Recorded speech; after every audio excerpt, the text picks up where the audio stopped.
All right. We're going to be in chapter 5 of Genesis. Let me get my pen real quick.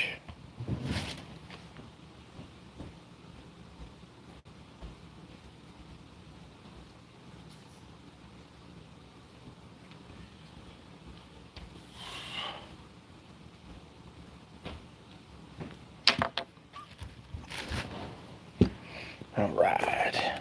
Let's see here.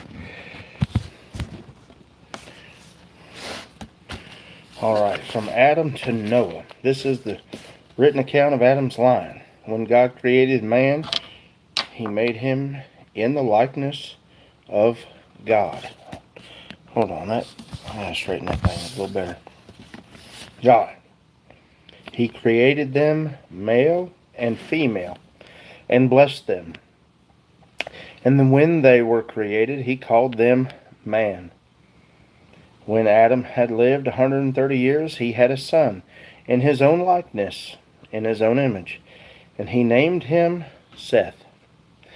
After Seth was born, Adam lived 800 years and had other sons and daughters. Y'all are probably thinking, good grief, how in the world can somebody live 800 years?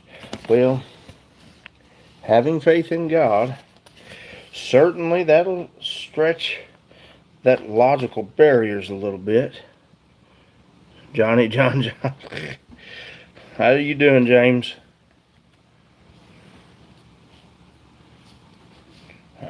Checking to see what the cats are. Oh, I see, the ones climbing on the bags. Hope you're doing good there, James. Chapter 5 in Genesis. Oh, let's see. After Seth was born, Adam lived 800 years and had other sons and daughters. Altogether, Adam lived 930 years, and then he died. When Seth had lived 105 years, he became the father of Enosh. And after he became the father of Enosh, Seth lived 807 years and had other sons and daughters. Altogether, Seth lived 912 years, and then he died. When Enosh had lived 90 years, he became the father of Kenan. I know this day and age, thinking this age, 90 years old, and then you have a son, it's almost impossible these days, or to even think about at least, other than biblically. Finally Friday, yes, that it is. And after he became the father of Kenan, Enosh lived 815 years and had other sons and daughters. Altogether, 905 years old. I kind of break that down in the thought process of, well, it started with Adam and Eve, their kids, and their kids had to either procreate with the siblings or their mother to keep, or vice versa, the father with the daughters, whatever. The genes, the DNA structure had to have been much different at that point in time. And as things change, it changes in a kind of a micro fashion. Just a thought. 905 years Kenos lived. Wild. When Kenan had lived 70 years, he became the father of Mahalalel. And after he became the father of Mahalalel, Kenan lived 840 years. Altogether, 910 years old he made it to. We're pure and not much sin yet. Yep, that's right. That is it. Oh, let's see. When Mahalalel had lived 65 years, he became the father of Jared. And after he became the father of Jared, he lived 830 years and had other sons and daughters. Altogether, 895 years old. When Jared had lived 162 years, he became the father of Enoch. And after he became the father of Enoch, Jared lived 800 years and had other sons and daughters. Altogether 962 years old. I think that's the highest age. Nope, it's not. There's one more. When Enoch had lived 65 years, he became the father of Methuselah. And after he became the father of Methuselah, Enoch walked with God 300 years and had other sons and daughters. Altogether, Enoch lived 365 years. Enoch walked with God, then he was no more, because God took him away. Be right back. I gotta let this dog in.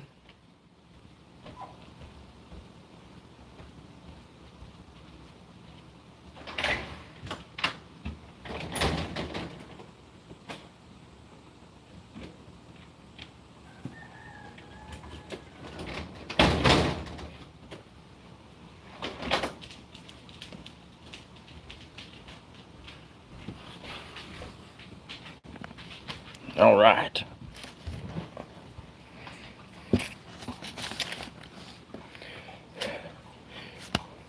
Yeah, 969. Yep. I'm almost to that one now. When Methuselah became 187 years old, he became the father of Lamech. And after he became the father of Lamech, Methuselah lived 782 years and had other sons and daughters, altogether 969. Wow. That is a very big logical barrier that I had at the beginning of my Christian walk. It is a hard one to wrap your head around. However, putting the elements of creation into a clear logical perspective, and you work through all that, and you just continue to push forward to try to have that faith, the more clear things become, and the more your faith becomes real, and then the strength of it grows. Just the way it did for me, anyhow. Enoch and Elijah were the only two that didn't die. That's right.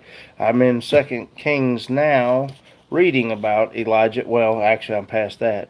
It's Elisha now that took over after Elijah. All right. Then when Lamech lived 182 years and had a son, he had a son, he named him Noah, and said, "He will comfort us in the labor and painful toil of our hands caused by the ground the Lord had cursed." After Noah was born, Lamech lived 595 years and had other sons and daughters. Altogether 777 years old. After Noah was 500 years old, he became the father of Shem, Ham, and Japheth. 500 years old and you're going to have some kids. Good night. Well, I don't know. I mean, at that age, you'd have to be so far along in some kind of wisdom. That was probably a fairly easy task.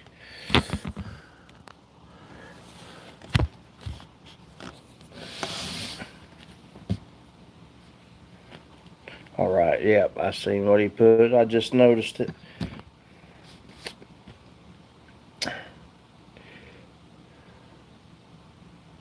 Yeah, and that's it. When people try to have too much logic, they can talk themselves into disbelieving the creator of everything pretty quick if they try too hard. That is right. The trust is very strong. All right. Chapter 6. When men began to increase in number on the earth, and daughters were born to them, the sons of God saw that the daughters of men were beautiful, and they married any of them they chose. Then the Lord said, My spirit will not contend with man forever, for he is mortal. His days will be 120 years. So there's the first change, and God speaks it ahead of time that man is going to just live at a maximum of 120 years old, is in a nutshell what that's saying, y'all. Then it says the Nephilim were on the earth in those days, and also afterward, when the sons of God went to the daughters of men and had children by them. They were the heroes of old, men of renown. The Lord saw how great man's wickedness on the earth had become, and that every inclination of the thoughts of his heart was only evil all the time. The Lord was grieved that he had made man on the earth, and his heart was filled with pain.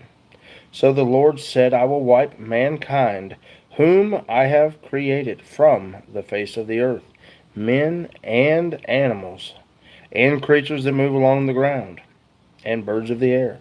For I am grieved that I have made them. But Noah found favor in the eyes of the Lord. This is the account of Noah. Noah was a righteous man, blameless among the people of his time, and he walked with God.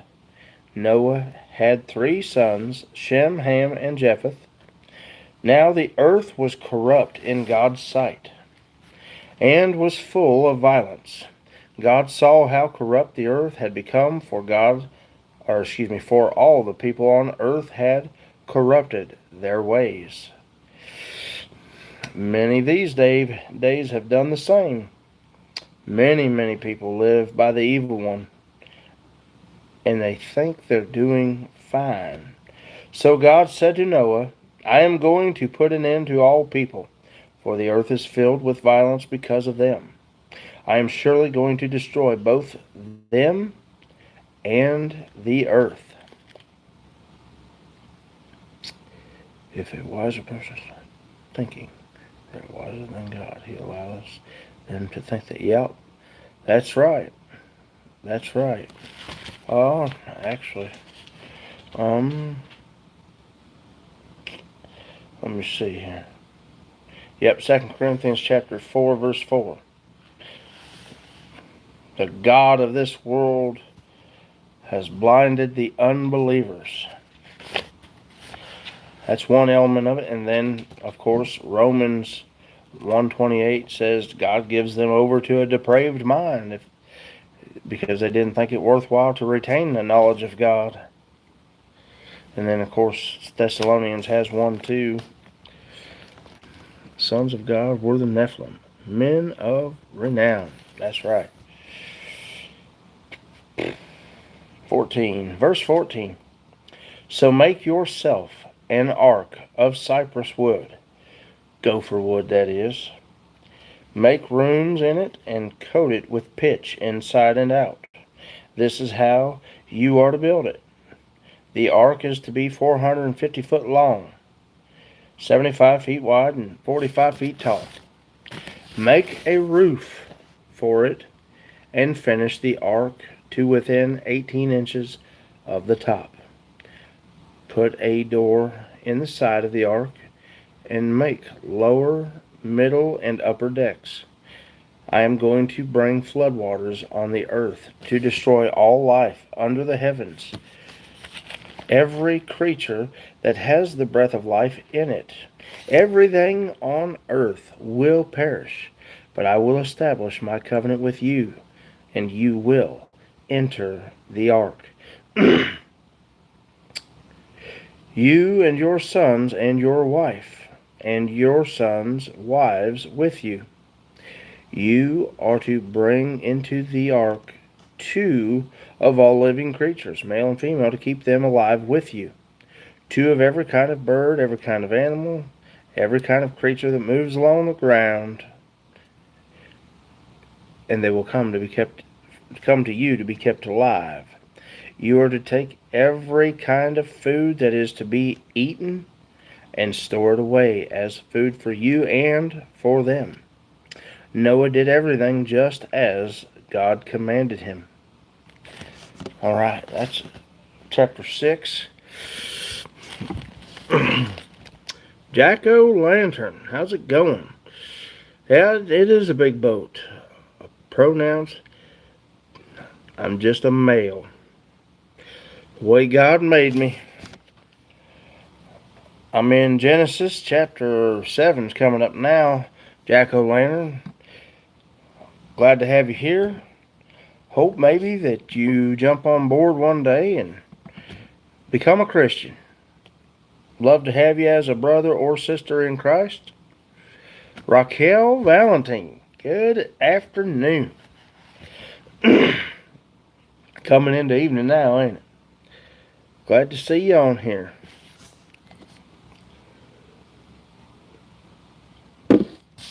All right, chapter 7 in Genesis. The Lord then said to Noah, "Go into the ark, you and your whole family, because I have found you righteous in this generation.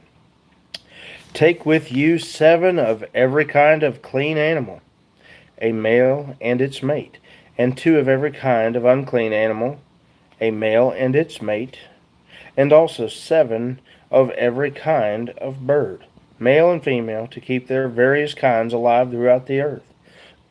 Excuse me.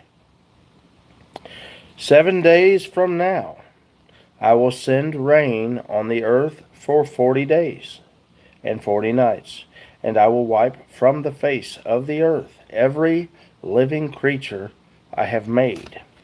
And Noah did all that the Lord commanded. Noah was 600 years old when the flood waters came on the earth, and Noah and his sons and his wife and his sons' wives entered the ark to escape the waters of the flood. Pairs of clean and unclean animals, of birds and of all creatures that move along the ground, male and female, came to Noah and entered the ark, as God had commanded Noah. And after the 7 days, the flood waters came on the earth. In the 600th year of Noah's life, on the 17th day of the 2nd month, on that day all the springs of the great deep burst forth, and the floodgates of the heavens were opened, and rain fell on the earth 40 days and 40 nights. On that very day Noah and his sons, Shem, Ham, and Japheth, together with his wife and the wives of his 3 sons, entered the ark. They had with them every wild animal according to its kind, all livestock according to their kinds, every creature that moves along the ground according to its kind, and every bird according to its kind, everything with wings. Pairs of all creatures that have the breath of life in them came to Noah and entered the ark. The animals going in were male and female, of every living thing, as God had commanded Noah. Then the Lord shut him in. For 40 days the flood kept coming on the earth. As the waters increased, they lifted the ark high above the earth. The waters rose and increased greatly on the earth, and the ark floated on the surface of the water. They rose greatly on the earth, and all the high mountains under the entire heavens were covered. All of the high mountains under the entire heavens were covered. The waters rose and covered the mountains to a depth of more than 20 feet. So the highest mountain, the very top part, 20 feet below water level. Nothing could survive, y'all. Torque. Oh, you said hi, Torque. Oh, okay, I see. I seen all the blue names around and I almost didn't see it. How's it going? Glad to have you, Torque. Every living thing that moved on the earth perished birds, livestock, wild animals, all the creatures that swarm over the earth, and all mankind. Everything on dry land that had the breath of life in its nostrils died. Every living thing on the face of the earth was wiped out, men and animals, and the creatures that move along the ground, and the birds of the air were wiped from the earth. Only Noah was left, and those with him in the ark. The waters flooded the earth for 150 days. 150 days, y'all. That finishes up chapter 7 in Genesis. Scott, how you doing there? I'm back to hear more about God's Word. Hey, I'm glad to have you here.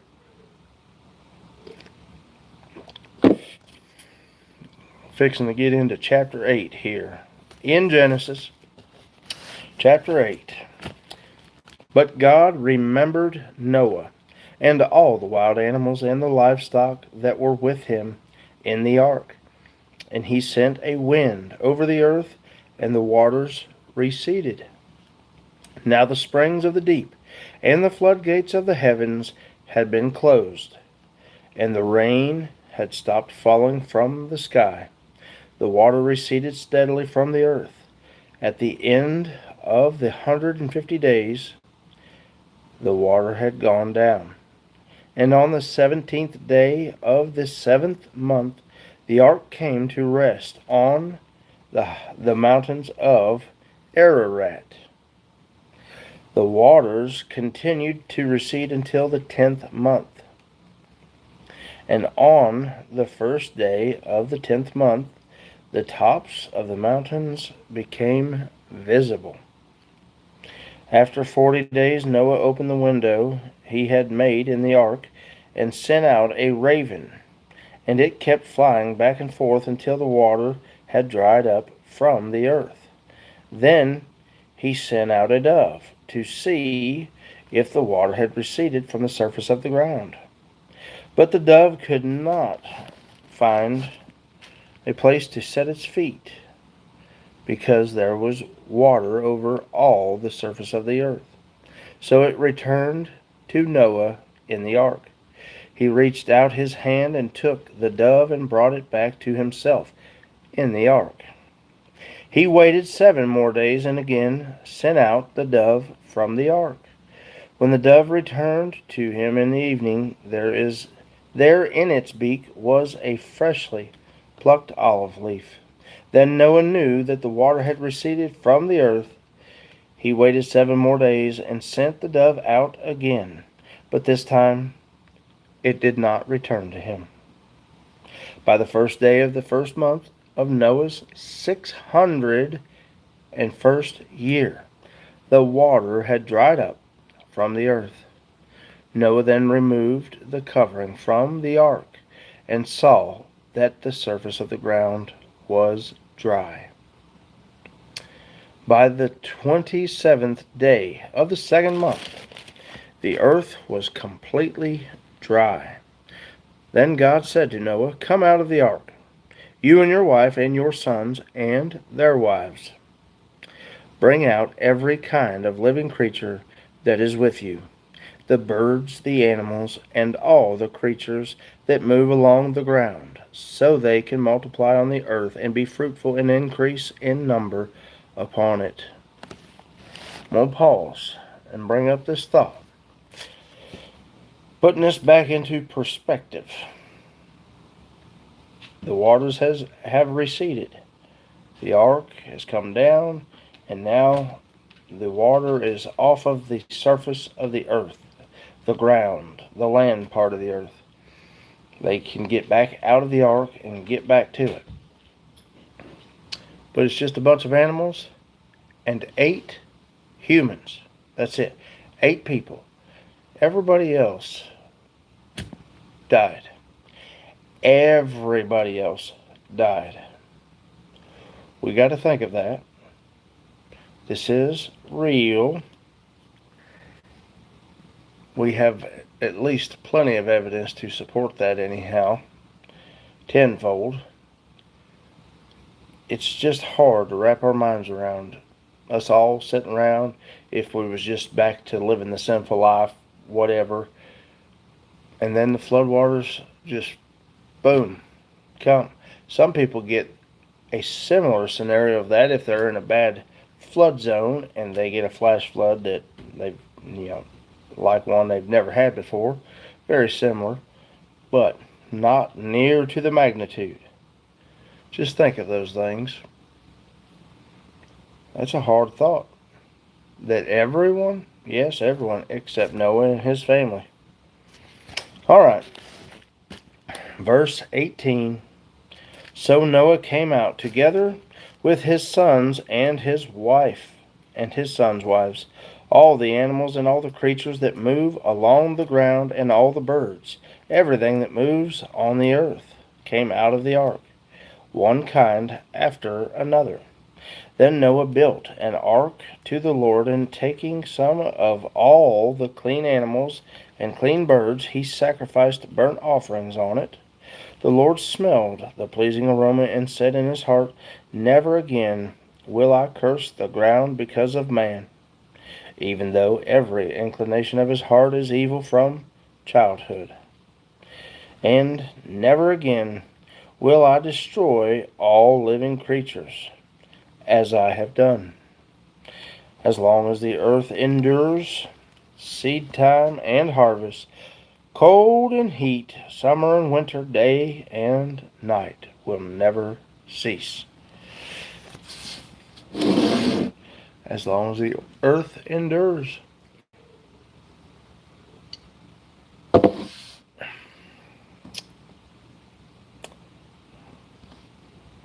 All right. Chapter 9. We'll keep trucking along, I say. Chapter 9 in Genesis.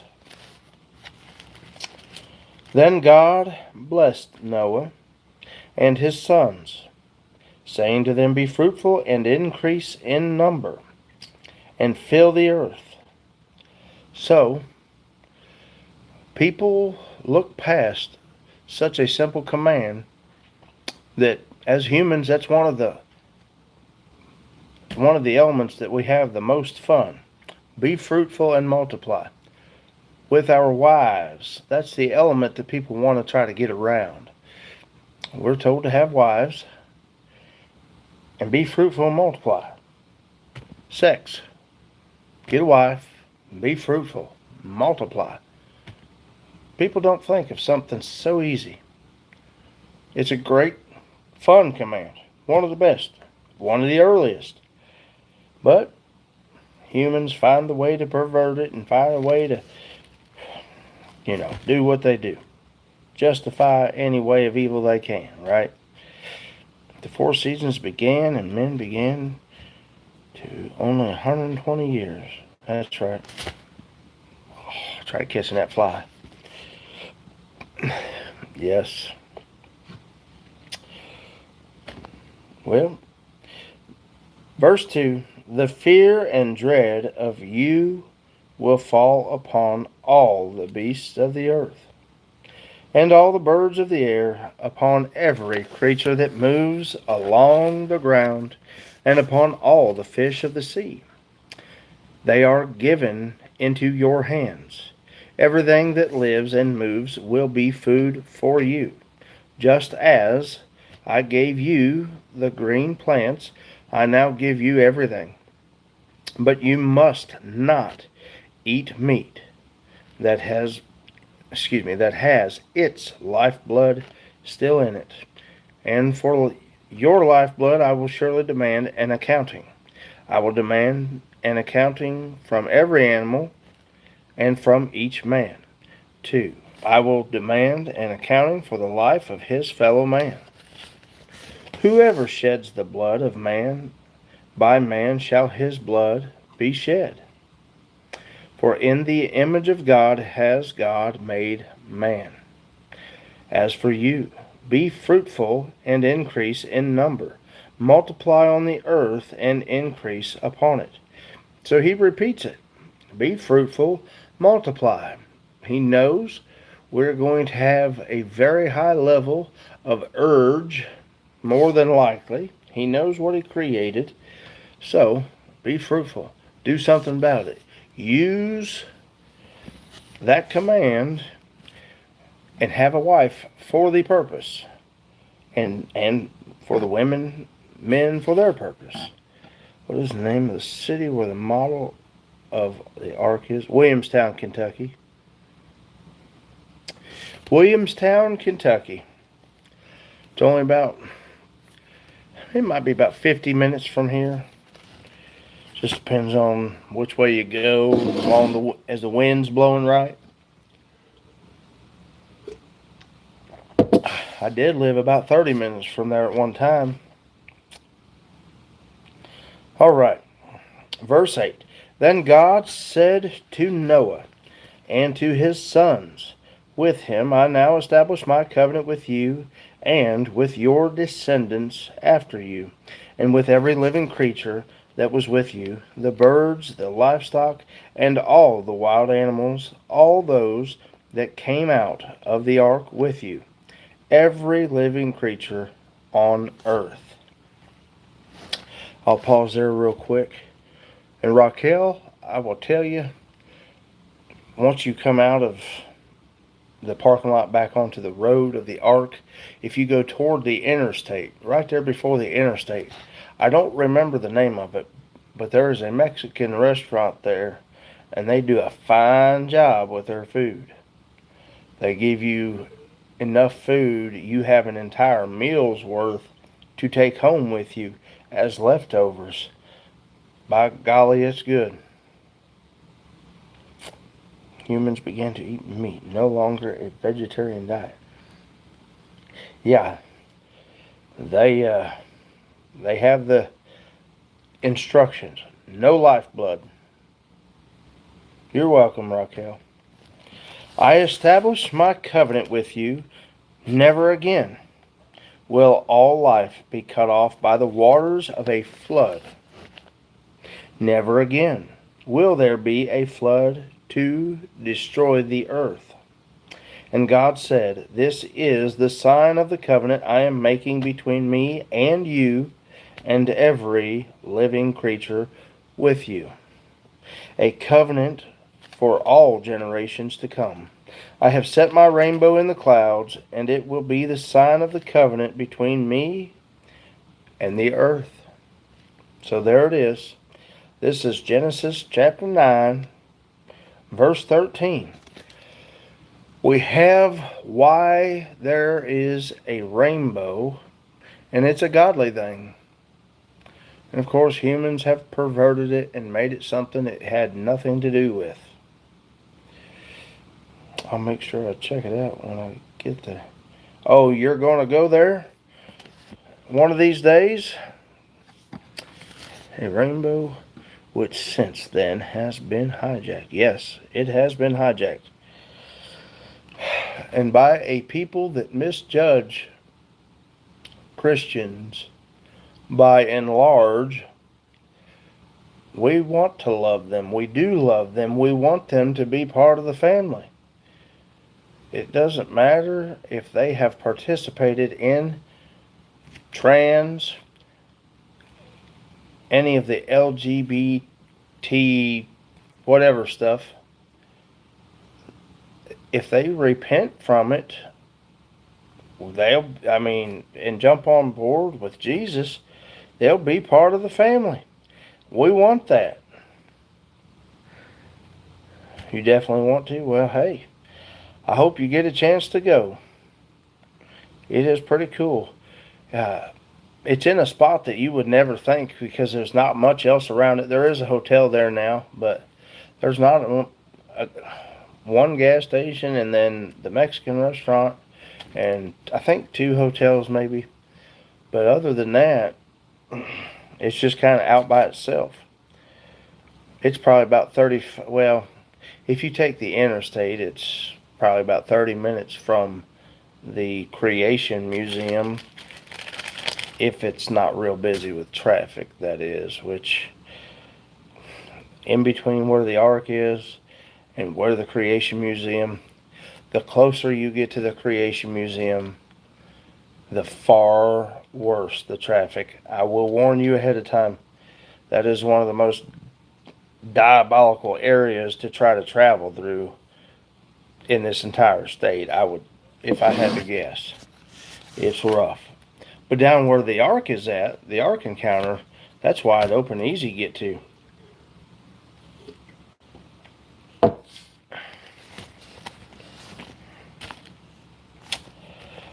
Well, I wanted to put together, at least something.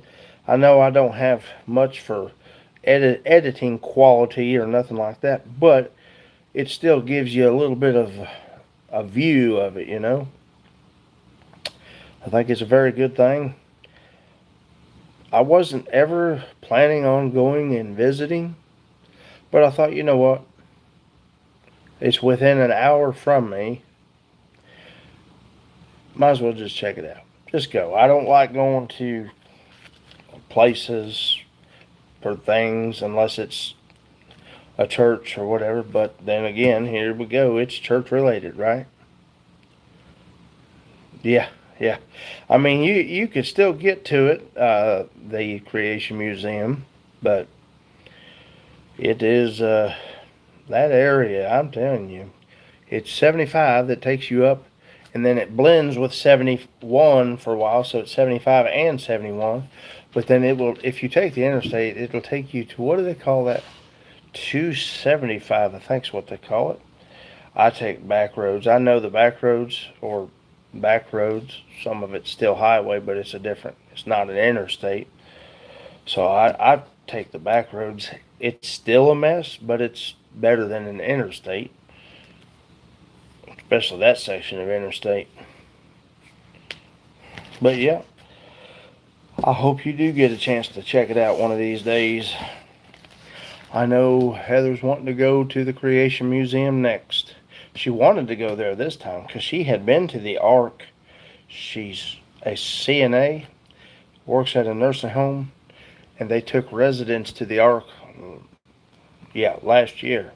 So she got to go once to the Ark already. But Hayden and I had not, so we decided to go for it anyhow. Well, I told her, I said, if you want to go to the Creation Museum, that's where we'll go. Well, but you guys still ain't seen. Well, okay. We want to see the Creation Museum too, so there you go.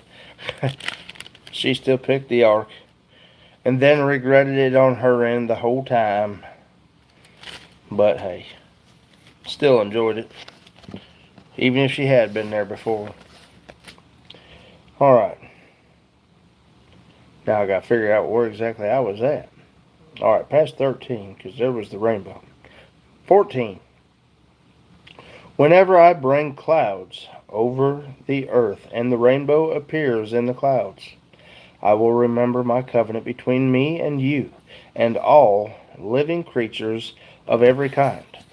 Never again will the waters become a flood to destroy all life. Whenever the rainbow appears in the clouds, I will see it and remember the everlasting covenant between God and all living creatures of every kind on the earth. So God said to Noah, this is the sign of the covenant I have established between me and all life on earth. Something to think about there. Yep, it's pretty good. It is good. Verse 18, the sons of Noah who came out of the ark were Shem, Ham, and Japheth. Ham was the father of Canaan. These were the 3 sons of Noah, and from them came the people who were scattered over the earth. Noah, a man of the soil, proceeded to plant a vineyard. When he drank some of its wine, he became drunk and lay uncovered inside his tent. Ham, the father of Canaan, saw his father's nakedness and told his 2 brothers outside. But Shem and Japheth took a garment and laid it across their shoulders. Then they walked in backward and covered their fathers naked the other way, so that they would not see. Noah awoke from his wine and found out what his youngest son had done to him. He said, "Cursed be Canaan, the lowest of slaves will he be to his brothers." He also said, "Blessed be the Lord, the God of Shem. May Canaan be the slave of Shem. May God extend the territory of Japheth. May Japheth live in the tents of Shem, and may Canaan be his slave." After the flood, Noah lived 350 years. So you back up and you think, well, now, wait a minute. Why did he curse Canaan, the son, instead of cursing instead of cursing Shem, or well, not Shem, but Ham? You know, you look at that and you wonder, well, when you curse the next generation, one's child, it hits home to the parent. That's something to keep in mind. Jensen and Moses Noguera, how's it going? Altogether, Noah lived 950 years, and then he died. So, as you see, Noah was not part of that 120 years that man will only live to, so it's after Noah.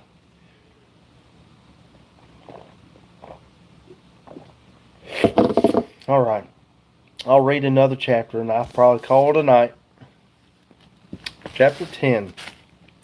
This is the account of Shem, Ham, and Japheth, Noah's sons, who themselves had sons after the flood.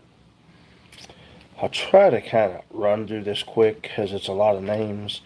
The sons of Jephthah, Gomer, Magog, Madai, Javan, Tubal, Meshach, and Tiras. The sons of Gomer, Ashkenaz, Riphath, maybe, and Togarmah, and I don't claim to be good at the names. The sons of Javan, Elisha, Tarshish, the Kittim, and the Rodanim. From these, the maritime peoples spread out into their territories by their clans with their nations, each with its own language. The sons of Ham, Cush, Mizraim, Put, and Canaan. The sons of Cush, Seba, Havilah, Sabta, Ramah, Sabteka. The sons of Ramah, Sheba, and Dedan. Cush was the father of Nimrod, who grew to be a mighty warrior on the earth. Now I'm going to tell you, when I was young, a young boy growing up, people would use that word Nimrod, calling somebody, "You Nimrod," basically calling you an idiot. But I'm going to look here. Nimrod was a mighty warrior on the earth. And now I look back and thinking, well, every time somebody called me a Nimrod, hey, stick that chest out a little bit. Calling me a mighty warrior. It's a little nonsense, but hey, it's just something to think about. All right. He was a mighty hunter before the Lord. That is why it is said, like Nimrod, a mighty hunter before the Lord. The first centers of his kingdom were Babylon, Erech, Akkad, and Calneh. In Shinar, from that land, he went to Assyria, where he built Nineveh, Rehoboth, Calah, and Rezin, which is between Nineveh and Calah, or maybe Kala. That is the great city. Mizraim was the father of the Ludites, Anamites, Lehabites, Nephtuhites, Pathrusites, Casluhites, from whom the Philistines came, and the Caphtorites. Canaan was the father of Sidon, his firstborn, and of the Hittites, Jebusites, Amorites, Girgashites, Hivites, Arkites, Sinites, Arvadites, Zemarites, and Hamathites. Boy, that'll worry you out the more you keep going. Later, the Canaanite clans scattered, and the borders of Canaan reached from Sidon toward Gerar, as far as Gaza, and then toward Sodom and Gomorrah, Admah, and Zeboim, as far as Lasha.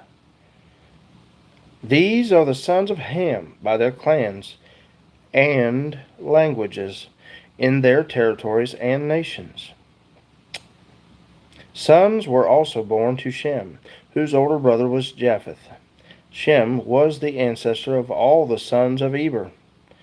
The sons of Shem: Elam, Ashur, Arphaxad, Lud, and Aram. The sons of Aram: Uz, Hul, Gether, maybe Jether, and Meshech. Arphaxad was the father of Shelah, and Shelah the father of Eber. 2 sons were born to Eber. One was named Peleg, because in his time the earth was divided. His brother was named Joktan. Joktan was the father of Almadad, Sheleph, Hazar-Maveth, Jerah, Hadaram, Uzal, Diklah, Obal, Abimael, Sheba, Ophir, Havilah, and Jobab. All these were sons of Joktan. I really hope I'm close on these names. Nimrod was a man of renown, a hunter of men, lived near the Tower of Babel. There we go. Yep, Shem became the tribe of the children of Israel. Yep. That's I think it's getting ready to come into it. Yep. The next chapter, Tower of Babel, which I will wait and start that one the next time I do a live. The region where they lived stretched from Mesha toward Sephir in the eastern hill country. These are the sons of Shem by their clans and languages, in their territories and nations. These are the clans of Noah's sons according to their lines of descent within their nations. From these the nations spread out over the earth after the flood. All right, y'all. We got through all the names. It's a bit much, but it's part of the Bible, so we'll roll with it. Well, it's only showing a few people on. Just a few. I thank you, James. I definitely don't claim to be right. I think I could possibly be fairly close on some of those names, but some of them, as probably many people, I am pretty unsure. Let's see. I thought I had another bookmark for this one too. I'll just use this one.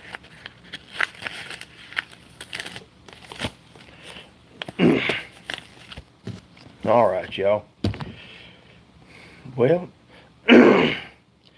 as we already know, most of us, y'all that are still on here, Jesus died and was buried and resurrected on the 3rd day for us. I hope that if anybody that is on here might not know anything about that, really hope you jump on board. Check it out and believe in Jesus and jump on board with following Jesus, because He is the only way that our soul and our spirit get to live forever Our spirit will leave our body. We will get a new imperishable body when that time comes. And then we will be taken whenever Jesus comes back. What are you doing, knucklehead? You're welcome, Benjamin. Hey, I thank y'all. Yes, next time, hopefully we will get a chance to do it again. All right. Y'all know, get out there and preach that gospel. Spread that word. Show the love. God bless y'all and take care. Till next time.